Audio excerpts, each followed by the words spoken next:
Hello मेरे प्यारे बच्चों। तो आज जो आप लोगों का एग्जाम हुआ क्लास 8 के बच्चों का जैक बोर्ड का सोशल साइंस का, ठीक है, सभी सब्जेक्ट का हुआ। उसमें आप लोग को हम आज इस वीडियो में सोशल साइंस का, सामाजिक विज्ञान को आंसर की बताने वाले हैं, इसके उत्तर को बताने वाले हैं। तो आप लोग फटाफट इसके उत्तर को मिला लो और देखो कि आज के इस एग्जाम में आप लोग सामाजिक विज्ञान में कितना नंबर लाने वाले हो। और नीचे कमेंट करके जरूर बताना कि आप अपने एग्जाम में इस सामाजिक विज्ञान में कितना नंबर लाने वाले हो। आपको प्रत्येक सब्जेक्ट का उत्तर इसी चैनल मिशन 2 पे मिल जाएगा। आप प्रत्येक सब्जेक्ट का उत्तर को मिला सकते हैं और एक आंकड़ा लगा सकते हैं कि आपका रिजल्ट क्या आने वाला है, ठीक है। और देख लेने के बाद अपने दोस्तों के साथ इस वीडियो को शेयर जरूर कर दीजिएगा। तो चलिए शुरू करते हैं। इसके 50 क्वेश्चन का हम लोग सभी आंसर को हम फटाफट मिलाते हैं। देखिए इसका जो सबसे पहला क्वेश्चन जो पूछा गया था 101वां नंबर पे, क्या पूछा था, इतिहास को सामान्यतः कितने कालखंडों में बांटा गया है, ठीक है। तो इतिहास को कितने कालखंड में बांटा गया, तो 3 कालखंड में, ठीक है। प्राचीन काल, मध्यकाल, आधुनिक काल, यानी ऑप्शन नंबर तीसरा इसका बिल्कुल सही जवाब हो जाता, ठीक है। जिन बच्चों ने किया होगा उसका बिल्कुल सही होगा। भारत के पहले, अगला सवाल है 102 नंबर में, भारत के पहले गवर्नर जनरल कौन थे, तो ये कौन थे, तो ये थे वारेन हेस्टिंग्स, ठीक है। यानी ऑप्शन नंबर दूसरा इसका सही जवाब हो जाता है। भारत के पहले जनरल गवर्नर वारेन हेस्टिंग्स। अगला सवाल देखिए यहाँ पे जो तीसरा 103 नंबर में पूछा गया था, 1757 में प्लासी का युद्ध रॉबर्ट क्लाइव एवं किसके बीच लड़ा गया था, ठीक है। तो जो प्लासी का युद्ध 1757 में थे, ये रॉबर्ट क्लाइव और सिराजुद्दौला के बीच में लड़ा गया था। तो ऑप्शन नंबर 1 इसका सही जवाब हो जाएगा, ठीक है। अगला सवाल देखिए, नील विद्रोह कब आरंभ हुआ, ठीक है। नील विद्रोह कब आरंभ हुआ था, तो ये 1859 और 60 के बीच में, ठीक है। तो ऑप्शन नंबर 1 इसका सही जवाब हो जाएगा। चलिए अगले सवाल की तरफ हम लोग बढ़ते हैं। अगला सवाल जो पूछा गया है आपका, धन की निकासी का सिद्धांत किसने दिया था, तो ये दादा भाई नौरोजी जी दिए थे। ऑप्शन नंबर 3 इसका सही जवाब हो जाता, ठीक है। अगला सवाल जो क्वेश्चन पूछा गया था आपका 106 नंबर पे, कि किस रंग का झंडा बिरसा राज का प्रतीक था, ठीक है। तो सफेद रंग का झंडा, किस रंग का झंडा, सफेद रंग का झंडा बिरसा राज का प्रतीक था। ऑप्शन नंबर 4 इसका सही जवाब हो जाता। प्राचीन काल में लेन देन का साधन क्या था, तो प्राचीन पुराने समय में लेन देन के लिए कोई साधन नहीं था, कोई पैसा उसा नहीं था, वस्तु विनिमय होता था उस टाइम, ठीक है। ऑप्शन नंबर 1 इसका सही जवाब हो जाता। अगला सवाल देखिए यहाँ पे क्या है, भारी अभियंत्रण जो HEC की स्थापना कब की गई थी, तो ये जो किया गया था ना, ये किया गया था 1958 को, यानी ऑप्शन नंबर 4 इसका राइट हो जाएगा। अगला सवाल देखिए यहाँ पे जो क्वेश्चन पूछा गया था, मसलिन क्या है, मतलब कि मलमल है ना, ये क्या है, तो ये बारीक सूती कपड़ा है, ठीक है। ऑप्शन नंबर 2 इसका सही जवाब हो जाता।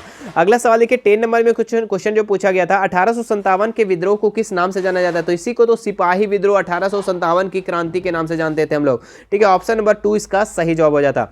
तो जिन बच्चों को 1857 किया होगा उसका बिल्कुल सही होगा। और वीडियो को अभी तक लाइक नहीं किया भी मेरे प्यारे बच्चों, तो वीडियो को लाइक कर देंगे, ठीक है। और ज्यादा से ज्यादा इस वीडियो को शेयर कर देंगे अपने दोस्तों के साथ, और उन्हें भी देखेंगे कि वो कितना नंबर लाने वाले हैं आज इस एग्जाम में, ठीक है। क्या है, ठाकुर विश्वनाथ सहदेव को कब फांसी दी गई थी, ठीक है। तो ठाकुर विश्वनाथ सहदेव फांसी दी गई थी, ये कब गया था, 16 अप्रैल 1858 को, ठीक है। 16 अप्रैल 1858 को ऑप्शन नंबर तीसरा इसका सही जवाब हो जाएगा। अगला सवाल देखिए यहाँ पे जो क्वेश्चन पूछा गया था, कौन भारत को असभ्य देश मानता था, ठीक है। तो थॉमस बैम्बिटगटन मैकाले जी जो थे ना, ये असभ्य देश मानते थे, ये भारत को सभ्य देश नहीं असभ्य देश मानते थे, ठीक है। तो ऑप्शन नंबर 2 इसका राइट हो जाएगा।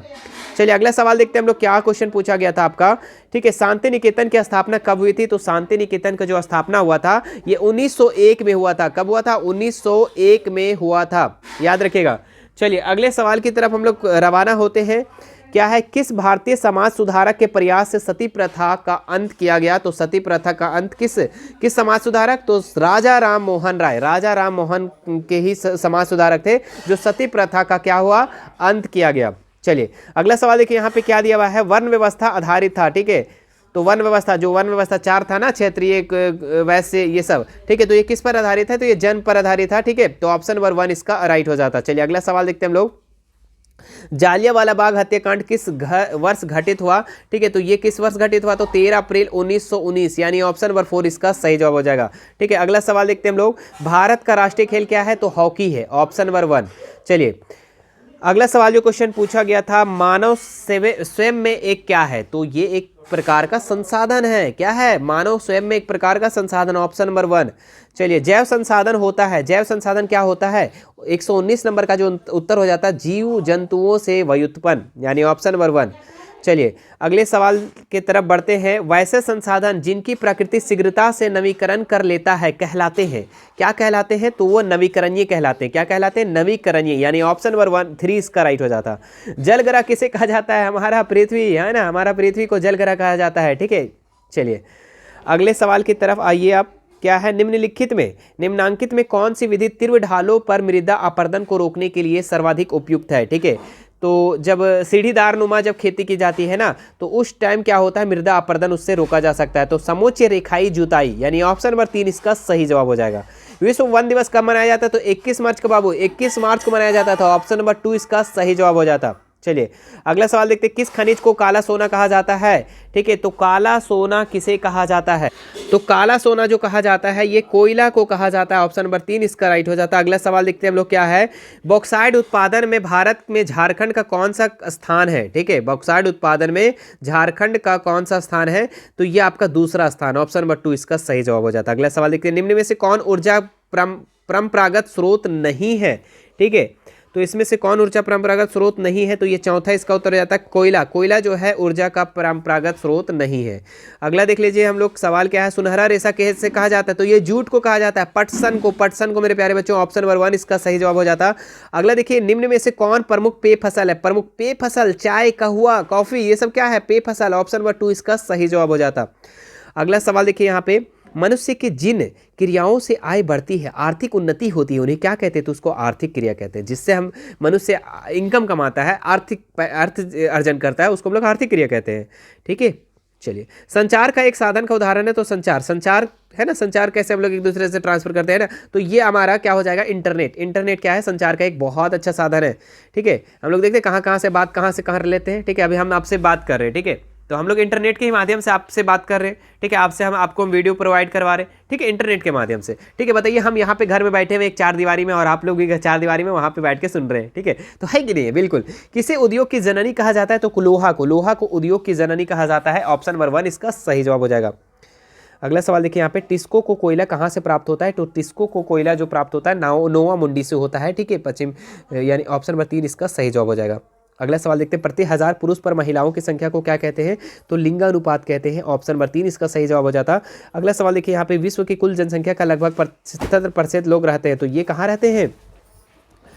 तो ये रहते हैं उत्तर अमेरिका और कहाँ है, एशिया और यूरोप में, एशिया और अफ्रीका, यूरोप। ऑप्शन नंबर 4 इसका राइट हो जाता है। ठीक है, चलिए अगला सवाल देखते हैं हम लोग। 135 नंबर में जो क्वेश्चन पूछा गया था, भारत के संविधान को बनाने में कितना समय लगा था? तो आप लोग को बहुत बार बता चुके थे, 2 वर्ष। ठीक है, 2 वर्ष 11 माह 11 महीना और 18 दिन लगा था। ठीक है, ऑप्शन नंबर 1 इसका सही जवाब हो जाता। अगला देख लेते हैं हम लोग, विश्व का सबसे बड़ा लिखित संविधान किस देश का है? ठीक है, तो विश्व का सबसे बड़ा जो लिखित संविधान है ये हमारा भारत का है। ठीक है, ऑप्शन नंबर 2 इसका सही जवाब हो जाता।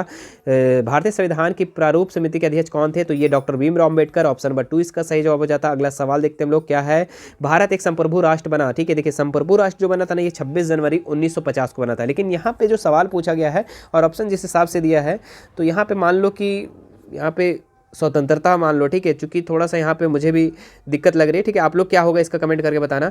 ठीक है, तो ये 15 अगस्त 1947, अगर स्वतंत्र का बात कर रहा है तो ये 15 अगस्त 1947, अगर संप्रभु का बात कर रहा है तो ये आपका 26 जनवरी 1950 होगा। ठीक है, गणतंत्र हुआ था। अगला देख लेते हैं, राष्ट्रपति का कार्यकाल होता है, तो राष्ट्रपति का कार्यकाल 5 वर्षों तक होता है। ऑप्शन नंबर 2 इसका सही हो जाता है मेरे प्यारे बच्चों। अगला सवाल देखते हैं, झारखंड के कितने लोकसभा क्षेत्रों में बांटा गया? तो 14 लोकसभा क्षेत्रों में बांटा गया। ऑप्शन नंबर 1 इसका सही जवाब हो जाता। अगला क्या सवाल पूछा गया था कि कार्यपालिका किसके प्रति उत्तरदायी होता है? तो ये विधायिका है ना, विधायिका के प्रति उत्तरदायी होता है। अगला सवाल देखिए यहाँ पे, प्रथम दृष्टि रिपोर्ट यानी FIR कहाँ दर्ज की जाती है? तो मतलब कि सबसे पहले अगर जो होता है, ठीक है, FIR कहाँ दर्ज किया जाता है? तो कोई भी चीज़ होता है तो हम लोग सबसे पहले थाना में FIR करते हैं, यानी ऑप्शन नंबर 2 इसका राइट हो जाता। अगला सवाल यहाँ पे पूछा गया था, उच्च न्यायालय के न्यायाधीशों का पद मुक्त कौन करता है? ठीक है, उसको कौन निकालता है भाई? ठीक है, मतलब कि उसको डिसमिसेस कौन करता है? तो ये करता है राष्ट्रपति। ठीक है, महाभियोग की प्रक्रिया द्वारा, यानी ऑप्शन नंबर 4 इसका राइट हो जाता। अगला सवाल देखिए, सच्चर समिति का रिपोर्ट संबंधित है। ठीक है, सच्चर समिति का रिपोर्ट संबंधित है, किससे संबंधित है? तो ये मुस्लिम समुदाय से। ऑप्शन नंबर 2 इसका सही जवाब हो जाता। अगला सवाल पूछा गया था, अस्पृश्यता का उन्मूलन का प्रावधान संविधान के किस अनुच्छेद में वर्णित है? तो ये 17 अनुच्छेद में है ना, अस्पृश्यता। ठीक है, तो अस्पृश्यता जो है 17 अनुच्छेद में। ऑप्शन नंबर 3 इसका राइट हो जाता। आदिवासी कौन लोग है? तो ये मूल निवासी है। कौन है? मूल निवासी। ठीक है, ऑप्शन नंबर 2 इसका सही जवाब हो जाता। अगला सवाल जो क्वेश्चन पूछा गया था आपका, क्या पूछा था कि सर्व शिक्षा अभियान कब प्रारंभ हुआ? तो सर्व शिक्षा जो अभियान प्रारंभ हुआ था ना, ये 2001 के आसपास था। तो ऑप्शन नंबर 1 इसका राइट हो जाता। अगला 2-3 सवाल और पूछा गया था जो कि 50 सवाल था, ठीक है। एक है ना, कितना से क्वेश्चन चाहता है जी, 101 से 150 तक, ठीक है। अभी तक हमने 148 तक कर दिया, 2 सवाल और बचे हुए। तो मेरे प्यारे बच्चों, वीडियो को अभी तक लाइक नहीं किया तो वीडियो को लाइक कर देंगे, ज़्यादा से ज़्यादा इस वीडियो को शेयर कर देंगे, और चैनल को फर्स्ट बार आए हो तो चैनल को सब्सक्राइब कर देना। और इसी तरीके का 9th में आप लोग को तैयारी करवाई जाएगी, जिस तरीके से आपके सीनियर की तैयारी करवाई गई थी उसी तरीके से आप लोग का भी तैयारी करवाई, तो चैनल को सब्सक्राइब करके रख लो, आपको बहुत काम आने वाला है, बहुत हेल्प मिलने वाला है इस चैनल से। क्या है, फ्लोराइड युक्त पानी से कौन सी समस्या उत्पन्न होती है, ठीक है। तो कौन सी समस्या उत्पन्न होती है, तो कमजोर हड्डी, ठीक है, दांत वगैरह ये कमजोर हो जाते हैं। तो ऑप्शन नंबर 3 इसका सही जवाब हो जाता। भारतीय संविधान के अनुच्छेद 24 के अनुसार किस उम्र के बच्चों को से बाल मजदूरी कराना दंडनीय है, तो 14 वर्ष की कम उम्र बच्चों को अगर हम काम कराते हैं, ठीक है, तो वो बाल अपराध है, ठीक है। क्या है, बाल मजदूरी है, ठीक है, ये दंडनीय है, ठीक है, ये नहीं कराना चाहिए। तो ऑप्शन नंबर 2 इसका राइट हो जाता। चलिए लास्ट सवाल मेरे प्यारे बच्चों, लास्ट सवाल क्या है, सवाल कि बाल विवाह निवारण अधिकारी को किस रूप में किसे नियुक्त किया गया है, तो ये जिला अधिकारी को नियुक्त किया गया है, ठीक है, जिला अधिकारी को, ठीक है, यानी कि कौन, डिस्ट्रिक्ट मजिस्ट्रेट, ठीक है। ऑप्शन नंबर 2 इसका सही जवाब हो जाता। तो ये था मेरे प्यारे बच्चों आप लोग का सोशल साइंस का एसएसटी का सारा उत्तर। मुझे आशा है कि आप लोग इसमें से बहुत सारे उत्तर सही किए, और आप लोग कमेंट करके बताओ मुझे कि आप लोग इस एक 50 सवाल में, ठीक है, मतलब एसएसटी का 50 सवाल में आप लोग कितना सही उत्तर किए हो, ठीक है। और प्रत्येक सब्जेक्ट का आपको मिशन 2 M2 चैनल पे पूरा मिल जाएगा, टोटल का टोटल आंसर सीट। तो आप जाकर जल्दी से मिला लो, और दोस्त को अपना जो जिगरी होगा ना उसे शेयर जरूर कर देना, ठीक है, ताकि वो भी देख पाए कि आप कितना ला रहे हो और आपके दोस्त कितना ला रहे हैं, ठीक है। चलिए फटाफट शेयर कर दो जल्दी जल्दी, ठीक है। चलिए फिर मिलते हैं हम लोग नेक्स्ट वीडियो में, और हमसे जुड़ने के लिए मेरे प्यारे बच्चों हमारा व्हाट्सअप चैनल का लिंक डिस्क्रिप्शन में दिया हुआ है, और हमसे वहाँ जुड़ सकते हैं, जिंदगी के साथ भी जिंदगी के बाद भी, ठीक है। चलिए फिर मिलते हैं नेक्स्ट वीडियो में। Thank you so much.